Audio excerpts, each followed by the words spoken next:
সকল আশা কৰো তোমালোকে ভালদৰে পঢ়া শুনা কৰি আছা আৰু তোমালোকৰ হাফ ইয়াৰলি পৰীক্ষা চলি আছে বহুতে জেনেৰেল সায়েন্সটো হোৱা নাই আৰু এইখন হৈছে এখন কুৱেশ্যন পেপাৰ যিখন হৈ গৈছে আৰু কুৱেশ্যন পেপাৰখন লেভেলটো ভালে মানে এইখন কুৱেশ্যন পেপাৰ চালে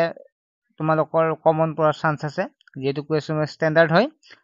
সো সকলোৱে কুৱেশ্যন পেপাৰখন চাই কেনে উত্তৰখিনি জানি লোৱাটো ভাল মই সম্পূৰ্ণ উত্তৰখিনি আলোচনা কৰিম যিখিনি তোমালোকৰ সুবিধা হ'ব মেইনলি এমসিকিউ খিনি এক নম্বৰীয়া কুৱেশ্যন পিনে যেনে 45টা আছে য'ত 45 নম্বৰ তোমালোকে লাভ কৰিব পাৰিবা আৰু এইকেইটা কুৱেশ্যন পেপাৰ ভালদৰে চাই যোৱাটো ভাল ঠিক আছে তোমালোকে লাষ্টলৈকে ভিডিঅ'টো চাবা কুৱেশ্যন পেপাৰখন মই আলোচনা কৰিম ছাত্ৰছাত্ৰী তাৰ আগতে তোমালোকক মই জনাব বিচাৰিছো এটা সুখবৰ দিবই বিচাৰো যিসকল ছাত্ৰছাত্ৰীয়ে টিউচনৰ অসুবিধা পাইছে টিউচন বিচাৰি ফুৰিছে আৰু কম দামত তেনেকুৱা টিউচন পোৱা নাই তেতিয়াহ'লে চিন্তা কৰাৰ কোনো কাৰণ নাই তোমালোকে টিউচন ল'ব পাৰিবা মেথ সায়েন্স ইংলিছ গ্ৰামাৰ লগতে সোশ্যাল সায়েন্স ল'ব পাৰিবা য'ত তোমালোকে 200 টকা দিলে তোমালোকৰ একে এনুৱেল পৰীক্ষালৈকে তোমালোকে পঢ়িব পাৰিবা মাজত কোনো ফিজ দিব নালাগে আৰু ক্লাছবিলাক সন্ধিয়া হয় লাইভ ক্লাছ হ'ব তোমালোকে যদি জইন হ'ব বিচাৰে তেতিয়াহ'লে হ'ব পাৰিবা আৰু মাজে মাজে পৰীক্ষা পতা হয় তোমালোকে কিমান আগবাঢ়িছে গম পাব পাৰিবা গতিকে মাত্ৰ 200 টকাত তোমালোকে একে এনুৱেল পৰীক্ষালৈকে তোমালোকে পঢ়িব পাৰিবা তোমালোকে যিটো নাম্বাৰ দেখা পাইছা হোৱাটছএপ নাম্বাৰ এই হোৱাটছএপ নাম্বাৰটো SMS কৰি তোমালোকে অধিক জানি ল'ব পাৰিবা বা তোমালোকে এই হোৱাটছএপ নম্বৰ তুমি SMS কৰিবা তোমাৰ নাম ক্লাছ আৰু ডিস্ট্ৰিক্টখন তাৰ পিছত এখন স্কেনাৰ দিয়া হ'ব তাত তোমালোকে 200 টকাতে পেমেন্ট কৰাৰ পিছত তোমালোকে এটা গ্ৰুপত এড কৰা হ'ব আৰু তাতে ক্লাছবিলাক তোমালোকে লাইভ ক্লাছ পাব পাৰিবা তেনেহ'লে আগবাঢ়িছো আমি কুৱেশ্যন পেপাৰলৈকে প্ৰথমটো আছে যেতিয়া পটাছিয়াম পাৰামাংগানেট বিকাৰ এটাৰ পানীৰ তলত ৰখা হয় তেতিয়া লৰচৰ নকৰাকৈ বিকাৰটো গোটেই পানীখিনি নিজে নিজে বেঙুনীয়া হৈ পৰে ই তলৰ কোনটো পৰিঘটনা সূচায় যদি এইটো চাও তেনেহ'লে এনসাৰটো হৈছে বিয়াপন 2 নম্বৰ প্ৰশ্নটো আছে বায়ুৰ সংস্পৰ্শলৈ আহিলে গোটা কাৰ্বন ডাই অক্সাইডৰ অৱস্থাৰ পৰিৱৰ্তন ঘটে এই পৰিৱৰ্তনৰ বাবে দায়ী কাৰকটো হ'ল ইয়াত 1 নম্বৰী আছে ইনক্ৰিজ ইন প্ৰেছাৰ মানে চাপৰ বৃদ্ধি তাৰ পিছত উষ্ণতাৰ বৃদ্ধি তাৰ পিছত আছে চাপৰ হ্ৰাস আৰু উষ্ণতাৰ হ্ৰাস ইয়াক আমাক কোনটো শুদ্ধ দিছে এটোত অপচন দিয়া আছে এ আৰু বি বি টো দিয়া আছে বি আৰু সি সি টো দিয়া আছে সি এ আৰু সি আৰু বি টো দিয়া আছে বি আৰু ডি তোমালোকে দেখাই পাইছা হাইলাইট কৰা আছে যে বি টো হ'ব ইয়াৰ শুদ্ধ সুস্বাস্থ্য মানে হ'ল সোশ্যাল ওয়েলবিং মানে সুস্থ সামাজিক বাতাবৰণ ফিজিক্যাল ফিটনেস দৈহিক সুস্থতা মেন্টাল ফিটনেস মানসিক সুস্থতা অল অফ দি এবভ ওপৰৰ আটাইবোৰ আমি যদি চাওঁ তেতিয়াহ'লে আমি দেখা পাইছো যে এই সুস্বাস্থ্য মানে আটাইবিলাকেই হ'ব যেটো সোশ্যাল ওয়েলবিংৰ ওপৰত নিৰ্ভৰ কৰে গতিকে ডিটো হ'ব ইয়াৰ শুদ্ধ উত্তৰ নেক্সট 6 নম্বৰটো চোৱা ভিডিঅটো চাই যোৱা যাতে তোমালোকে যেটো পৰীক্ষা আহিছে তোমালোকে কি হ'ব প্ৰশ্ন যদি এনেকুৱা প্ৰশ্ন দেখাবা তেতিয়াহ'লে তোমালোকে ভিডিঅটোলৈকে মনত পৰিব আৰু তোমালোকে ধুনীয়াকৈ লিখি আহিব পাৰিবা গতিকে সেই কাৰণে কৈ আছো যে পনীৰত থকা সঠিক বিস্তাৰিত পাৰ্বস্থাৰ বিস্তৰণৰ মাধ্যমটো চিনাক্ত কৰা identify the correct disperse phase and dispersion medium present in paneer তাৰপিছত ইয়াত যদি আমি চাওঁ এনসাৰটো liquid gas liquid solid liquid solid liquid অৰ্থাৎ যদি আমি এনসাৰটো চাওঁ তেনেহ'লে ডিটো হ'ব শুদ্ধ তো গোটা আৰু তৰল সলিড লিকুইড তাৰপিছত নেক্সট দি আছে 5 number if a bus increases its speed from 36 km/h to 72 km/h ইয়াত কি কৈছে যে এখন বাসে 10 সেকেন্ডত ইয়াৰ দ্ৰুতি 36 km/h পৰা 72 km/h লৈকে ই যদি ঘণ্টালৈকে বঢ়াই দিয়া হয় তেতিয়া ইয়াৰ কিমান হ'ব ইয়াৰ এনসাৰটো যদি চাওঁ তেনে 1 m/s²। তাৰ পিছত নেক্সট প্ৰশ্নটো চোৱা 6 নম্বৰটো আছে in the given figure which of the following parts are involved in increasing the girth of the stem অৰ্থাৎ যদি চাওঁ তেনে প্ৰদত্ত চিত্ৰ কোনটো অংশত কাণ্ডৰ কলবেৰ বৃদ্ধি হৈতে জড়িত এইবিলাক মই আমি ক্লাছত আলোচনা কৰিছো যেহেতু গতিকে তোমালোকে সকলো এনসাৰটো নিশ্চয় গম পাইছা বি টো হ'ব ইয়াৰ শুদ্ধ উত্তৰ তাৰ পিছত নেক্সট হৈছে which of the following a poor conductor of electricity তলৰ কোনটো বিদ্যুতৰ অপৰিবাহী যদি এনসাৰটো চাও তেনেহলে ইয়াৰে হ'ব যে ডায়মণ্ডটো হৈছে ইয়াৰ বি2 হ'ব ইয়াৰ শুদ্ধ উত্তৰ ডায়মণ্ড বিদ্যুতৰ অপৰিবাহী নেক্সট 8 নম্বৰ প্ৰশ্নটো চোৱা তোমালোকে তলত দিয়া বিকল্পসমূহৰ পৰা অশুদ্ধ জোৰটো বাছি উলিওৱা ইয়াত যদি আমি চাও তেতিয়া হলে দেখা পাম যে ইউটেৰাস ষ্টেট মাসল অৰ্থাৎ জৰায়ু ৰৈখিক পেশী হ'ব ইয়াৰ এনসাৰটো নেক্সট 9 নম্বৰ প্ৰশ্নটো কি আছে তলৰ কোনবোৰ স্কেলাৰ ৰাখি যদি আমি চাও তেনে এটো স্পীড ভেলোচিটি ওয়েট অৰ্থাৎ দ্ৰুতি ব্ৰেক ওজনটো হৈছে ইয়াৰ শুদ্ধ উত্তৰ 10 নম্বৰ প্ৰশ্নটোত ইয়াত আমাক দিয়া আছে match the following columns correctly অৰ্থাৎ তলত দিয়া স্তম্ভ দুটা শুদ্ধকৈ লিখা টেম্পাৰেচাৰ মই প্ৰথমতে তোমালোকক কৈ দাও ডাইৰেক্ট মিলাই দিছো যে টেম্পাৰেচাৰটো হৈছে ইয়াতৰ এককটো হৈছে কেলভিন তোমালোকে পাইছা প্ৰথম পাঠটোতে লেন্থ অৰ্থাৎ দৈৰ্ঘ্য যেটো চাও হয়তো মিটাৰ হ'ব প্ৰেসাৰ চাপ হ'ব ইয়াৰ পাস্কেল আৰু ডেন্সিটি তোমালোকৰ কি হ'ব কেজি পাৰ মিটাৰ কিউব তোমালোকে এটো মনতে ৰাখিবা কিয়নো পৰীক্ষা এনেকুৱাকৈ আহিব পাৰে যে উষ্ণতাৰ এছআই একক কি বা ঘনত্বৰ এছআই একক কি গতিকে প্ৰশ্নখন আমি ডাইৰেক্ট উত্তৰটো চাওতে বাকিখিনি তোমালোকে চাই যাবা ইয়াৰ যদি এনসাৰটো শুদ্ধ চাও তেতিয়া হলে তোমালোকে দেখা পাবা ইয়াৰে ডি2 হ'ব ইয়াৰ শুদ্ধ উত্তৰ নেক্সট 11 নম্বৰ প্ৰশ্নটো হৈছে যেটো তলৰ কোনটো মিশ্ৰণ পৃথকীকৰণত পানীক দ্ৰাৱক হিচাপে ব্যৱহাৰ কৰিব নোৱাৰি ইয়াৰ যদি চাও তেনেহলে সান্ড এণ্ড সালফাৰ অৰ্থাৎ বালি আৰু সালফাৰ হ'ব ইয়াৰ শুদ্ধ উত্তৰ 12 নম্বৰ বেগ সময় অক্ষৰ তলৰ অংশৰ কালিয়া খুচাই ইয়াত হৈছে ত্বৰণৰ মান নিউটনৰ তৃতীয় গতি বিষয়ক সূত্ৰ মতে ক্ৰিয়া আৰু প্ৰতিক্ৰিয়া ইয়াৰে যদি এনসাৰটো চাও বি2 হ'ব শুদ্ধ উত্তৰ সদায় দুটা বেলেগ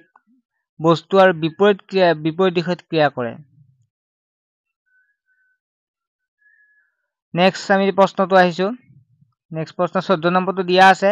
সৈতে চিত্ৰটো দিয়া আছে চিত্ৰ দি আমাক কোনটো সূত্ৰ প্ৰযোজ্য হয় তেতিয়া আমি কম ইয়াত জড়হতাৰ সূত্ৰ প্ৰযোজ্য হয় যেটো আমি প্ৰথম নিউটনৰ গতি বিষয়ক সূত্ৰ বলৰ ক্ষেত্ৰত তলৰ কোনটো উক্তি শুদ্ধ এডি আছে বল দেখা পোৱা যায় তোমালোকে গম পোৱাই বল দেখা পোৱা যায় নে নাযায় বি2 আছে বল এটা প্ৰভাৱ দেখো বা অনুভৱ কৰো গতিকে আমি যদি চাও এনসাৰটো তেতিয়া বি2 হ'ব কাৰণ বল আমি দেখা নাপাও কিন্তু আমি তাক অনুভৱ কৰো গতিকে বি2 হ'ব ইয়াৰ শুদ্ধ উত্তৰ নেক্সট তাৰপিছত 16 নম্বৰ প্ৰশ্নটো আছে এখন গাড়ী সুষম বেগৰে গতিশীল হলে গাড়ীখনৰ ত্বৰণ কি হ'ব এতিয়া ইয়াৰ এনসাৰটো হ'ব এটো সুষম ত্বৰণ তলৰ পদাৰ্থবোৰ সিহঁতৰ কণাৰ মাজত আকৰ্ষণ বলৰ অৰ্ধকমত খজোৱা মানে অৰ্ধকম বুলি ক'লে কি হ'ব যে আকৰ্ষণ যাৰ বেছি প্ৰথম তাক লিখিম তাৰ পিছত কম লিখিম তেনেকুৱাকৈ মিলাই আহিম হীৰাৰ পিছত চেনিৰ পিছত পানীৰ পিছত অক্সিজেন হ'ব ইয়াৰ কাৰণ তোমালোকে প্ৰথম আমি কিন্তু গোটা লিখিম যেটো গোটাটো হৈছে হীৰা আৰু চেনি দুইটাই আছে হীৰা চেনিতকৈ হীৰা হ'ব প্ৰথম তাৰ পিছত চেনি তাৰ পিছত জুলীয়া পানী তাৰ পিছত অক্সিজেন হ'ব গেছীয় 18 নম্বৰ প্ৰশ্নটো যদি আমি উত্তৰটো চাও তেনে এম ভৰৰ বস্তু এটা ভি বেগেৰে এখন বেৰত খুন্দা মাৰি একে বেগেৰে উভতি আহিলে ইয়াৰ ভৰবেগৰ পৰিৱৰ্তন মান কি হ'ব ইয়াৰে ডি হ'ব শুদ্ধ উত্তৰ যেটো -2 mv হ'ব 19 নম্বৰ প্ৰশ্নটো যদি চাও তেনেহলে কৈছে যে তলত দিয়া শুদ্ধ উত্তৰটো বাছি উলিওৱা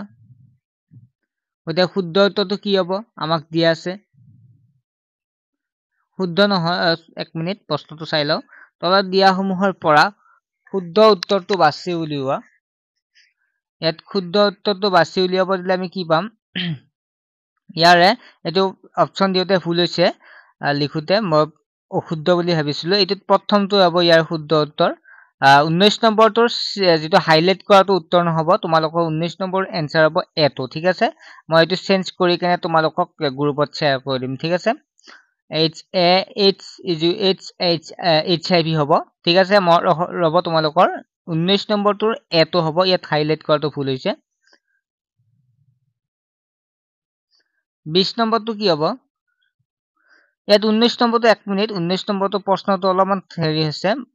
ইয়াত দুটা আছে যে অপচন আছে কোনটো হ'ব বুলি কৈছে এ আৰু বি আমি যদি চাও তেতিয়া হলে আমি ইয়াৰে যদি এনসাৰটো চাও তেতিয়া হলে এটো হ'ব এ আৰু বি টো দুইটাই শুদ্ধ হ'ব ঠিক আছে যেটো প্ৰশ্ন স্টেটমেন্ট কুৱেশ্যন এটো গতিকে 19 নম্বৰৰ যেটো এটো আছে এটো হ'ব শুদ্ধ তো হাইলাইটটো নিমিলিব ঠিক আছে আৰু মই এটো শুদ্ধ কৰি তোমালোক গ্ৰুপত শেয়াৰ কৰি দিম 20 নম্বৰ প্ৰশ্নটো চাও তেনেহলে ইয়াৰ এনসাৰ কি হ'ব পন্তত মহাকৰ্ষণৰ বিশ্বজনীন ধ্ৰুৱকৰ মান কিমান হ'ব যদিহে পৃথিৱীত ইয়াৰ মান যি হয় ইয়াৰে বিটো হ'ব শুদ্ধ উত্তৰ তলৰ কোনডাল ৰেখাই ওপৰলৈ নিক্ষেপ কৰাৰ সময়ত বল এটাৰ গতিক খুচাই ইয়াৰে যদি চাও তেনেহলে এটো হ'ব শুদ্ধ উত্তৰ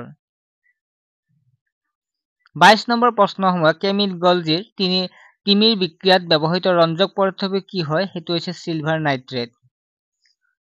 হেভাৰচিয়ান নলী তলৰ ক'ত পোৱা যায় ইয়াৰে হ'ব বিটো হ'ব হাৰত পোৱা যায় নেক্সট প্ৰশ্নটো হৈছে তলৰ কোনটো কুসংগানুৱে অন্তঃক্ৰিয়া বিষাক্ত দ্ৰব্য আৰু কিছুমান ঔষধক বিষক্তিয়াহীন কৰাত ভূমিকা পালন কৰে ইয়াৰে যদি চাও তেনেহলে এন্ডোপ্লাজমিক ৰেটিকুলাম যাক অন্তঃপৰীক্ষা জালিকা বুলি কোৱা হয়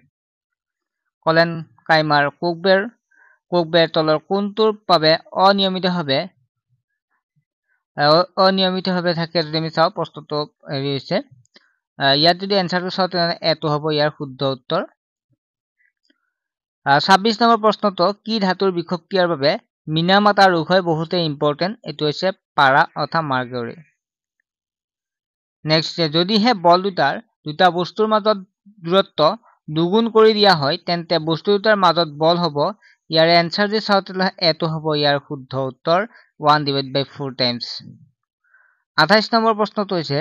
আৰ্কিমিডিছৰ নীতি অনুসৰি কোনো বস্তুৰ ওপৰত প্ৰয়োগ হোৱা প্লাবিত বল ইয়াৰে বিটো হ'ব শুদ্ধ উত্তৰ is equal to the weight of the fluid displaced by each অৰ্থাৎ ইয়াৰ দ্বাৰা অপহৃত তৰলৰ ওজন সমান হয় ইয়াত তাৰ পিছত আমাক দিয়া আছে শুদ্ধ উত্তৰটো বাছনি কৰা তোমালোকে প্ৰশ্নটো ভালদৰে আছে একেবাৰে সহজ তোমালোকে এটো নিজে চেষ্টা কৰিবা আৰু কোনটো এটো হয় নে বিটো হয় নে এটো হয় বিটো হয় নে সিটো হয় তোমালোকে কমেন্ট কৰি জনাবা ঠিক আছে এ বি সি ভিতৰত কোনটো হয় তোমালোকে কমেন্ট কৰি জনাবা আৰু এ বি সি ডিৰ ভিতৰত ঠিক আছে সকলোৱে যাতে চেষ্টা কৰা বায়ুত থকা নাইট্ৰজেন আৰু নাইট্ৰেটলৈ ৰূপান্তৰ কৰিব পাৰি ইয়াৰ যদি আমি অপচনটো চাও তেনেহলে ডি হ'ব পথত মাহজাতীয় শস্য হিচাপে ব্যৱহাৰ কৰা উদ্ভিদৰ দ্বাৰা ঐচ্ছিক পেশীত পোৱা যায় ইয়াৰ যদি চাও তেনেহলে সিটো হ'ব শুদ্ধ উত্তৰ হৈছে লিম্ফ বা পথ 32 নম্বৰ লাইসোজম সৃষ্টি হয় ইয়াৰ এনসাৰ হৈছে বিটো হ'ব গলজি সংঘৰ পৰা 33 নম্বৰ প্ৰশ্নটো দা value of acceleration due to gravity of earth ইয়াৰ যদি আমি চাও পৃথিৱী মাধ্যমত ত্বৰণৰ মান যদি চাও তেনেহলে ই অৱস্থিত বিষৱত আটাইতকৈ কম হয় cell wall is made up of কোকবেৰখন গঠিত হয় চেলুলোজ 35 নম্বৰ প্ৰশ্নটো হৈছে তলৰ কোনটো কোষত কোষ কেন্দ্ৰ নাথাকে ইয়াৰ যদি চাও তেনেহলে আৰবিসি অৰ্থাৎ লোহিত ৰক্তকণিকা 36 নম্বৰ প্ৰশ্নটো লিগামেন্ট কানেক্ট অৰ্থাৎ লিগামেন্ট সংযুক্ত কৰে ইয়াৰ যদি চাও বন টু বন অৰ্থাৎ হাড়ৰ সৈতে নাৰ্ভ সেলস কেৰি স্নায়ু কোষে পৰিবহন কৰে ইম্পালসেস অৰ্থাৎ অনুভূতি বা প্ৰেৰণা নেক্সট যেতিয়া বস্তু এটা মুক্তভাৱে পৃথিৱীত পৰে তেতিয়া তাৰ মূল শক্তি কি হয় ৰিমেইনছ কনস্ট্যান্ট অৰ্থাৎ স্থিৰে থাকে সিটো হ'ব ইয়াৰ শুদ্ধ উত্তৰ অবৰ্ণ কণাৰ প্ৰধান কাম ইয়াৰে হ'ব ষ্টৰেজ অৰ্থাৎ সঞ্চয় সিটো হ'ব ইয়াৰ শুদ্ধ উত্তৰ 40 নম্বৰ প্ৰশ্নটো হৈছে উদ্ভিদক স্থলক পৰিবেশত জীয়াই থকাত সহায় কৰিছে কণ্ডাক্টিং টিস্যু অৰ্থাৎ পৰিবহন কলা 40 নম্বৰৰ বিটো হ'ব ইয়াৰ শুদ্ধ উত্তৰ 41 নম্বৰ প্ৰশ্নটো তলৰ কোনটো পদাৰ্থই তিনডাল পৰিঘটনা নেদেখুৱায় ইয়াৰ যে চাও তেনেহলে এটো হ'ব মিল্কে 1 মিনিট এটো যেটো প্ৰশ্নটো আমাৰ হেৰি হৈছে নেদেখুৱাই বুলি কৈছে মই দেখুৱাই বুলি চোৱাজত হৈছে ইয়াৰ যদি এনসাৰটো চাও সিটো হ'ব শুদ্ধ উত্তৰ ঠিক আছে সকলোৱে চাবা সিটো হ'ব শুদ্ধ উত্তৰ যদিও হাইলাইট কৰা হৈছে সিটো ইয়াৰ শুদ্ধ উত্তৰ মই হাইলাইটটো বুজাই কেনে মই ঠিক কৰি কেনে তোমালোক দি দিম এটো গ্ৰুপত শেয়াৰ কৰিম সিটো হ'ব ইয়াৰ শুদ্ধ উত্তৰ নেক্সট টু চোৱা তোমালোকৰ কি দি আছে যত দাবী বুলি দি আছে এ বুলি দি আছে এটা পাঁচটকীয়া মুদ্ৰাৰ জড়তা এটকীয়া মুদ্ৰা এটাতকৈ বেছি আৰু জড়হতা বস্তু এটা ভৰক সমানুপাতিক যদি ইয়াৰ এনসাৰটো চাও এটো হ'ব শুদ্ধ তো এ আৰু আৰ উভয়ৰে সত্য 43 নম্বৰ প্ৰশ্নটো ইয়াতো দিয়া আছে তেনেকুৱাকে প্ৰশ্নটো পঢ়ি চোৱা তোমালোকে এ দিয়া আছে উদ্ভিদ কোষত এটা ডাঙৰ ৰসাধানী থাকে আৰু যুক্তি হিচাপে দিয়া আছে যে ৰসাধানীত বহুতো পদাৰ্থ সঞ্চিত হৈ থাকে এইটো দুইটাই যেটো সত্য আৰু আৰ হল এৰ সঠিক ব্যাখ্যা গতিকে এটো হ'ব ইয়াৰ শুদ্ধ উত্তৰ ঠিক তেনেদৰে 44 নম্বৰ প্ৰশ্ন পানী মেটেকাত বায়ুকোষ থাকে বায়ুকোষবোৰ মেটেকাত পানী উপঙি থকাত সহায় কৰে ইয়াৰে যদি চাও তেনেহলে এটোৱে হ'ব শুদ্ধ উত্তৰ কাৰণ এ আৰু দুই সত্য আৰ হল এৰ সঠিক ব্যাখ্যা ইয়াত নেক্সট চোৱা দাবী দি আছে এ মাটিৰ কলাহত পানী থলে ঠাণ্ডা হৈ থাকে দা যুক্তি দি আছে বাষ্পীভৱনৰ ফলত চৌপাশ ঠাণ্ডা কৰি ৰাখে গতিকে বাষ্পীভৱনে চৌপাশ ঠাণ্ডা কৰি ৰাখেনে তোমালোকে নিশ্চয় গম পাইছা গতিকে এটো সত্য কিন্তু আৰ টো অশুদ্ধ যেটো আমাৰ দি আছে এ আৰু আৰ বুলি দি আছে গতিকে ৰিজনটো অশুদ্ধ ছাত্ৰছাত্ৰীসকল আমি নেক্সট ক্লাছত 2 নম্বৰীয়া কোৱেশ্চন কিটা আলোচনা কৰিম এতিয়া 1 নম্বৰীয়া কোৱেশ্চন কিটা তোমালোকে ভালদৰে চাবা বহুত ইম্পৰ্টেন্ট হয় মই গ্ৰুপত শ্বেয়াৰ কৰি দিম তোমালোকে ভালদৰে চাবা আৰু এইকিটা অলপমান তোমালোকে মনত ৰাখিব চেষ্টা কৰিবা আৰু মনত ৰবই যেহেতু আজি যে তোমালোকে চাইছা গতিকে পৰীক্ষাত এনেকুৱা প্ৰশ্ন আহিলে তোমালোকৰ চকুত পৰিব ভিডিঅ'টো কথা মানে ভাবিবে কাৰণ আজি পঢ়া বস্তু কাইলৈ পাহৰি নাযা গতিকে নেক্সট বিলাকো আলোচনা কৰিম তোমালোকে চেনেলটো সাবস্ক্ৰাইব কৰি ৰাখিবা আৰু যিসকলে টিউচন ল'ব বিচাৰে মাত্ৰ 200 টকা যেহেতু তোমালোকে প্ৰায় 6 মাহ পঢ়িব পাৰিবা গতিকে জয়েন হোৱাটো ভাল বুলি মই ভাবো তেতিয়া যেহেতু ষ্টুডেন্ট বেছি হলে মোৰো সুবিধা হয় কাৰণ কমেই দিছো পইচাবিলাক গতিকে ষ্টুডেন্ট বেছি হলে মোৰো সুবিধা হয় সো তোমালোকে পাৰিলে ক্লাছটো জয়েন হ'বা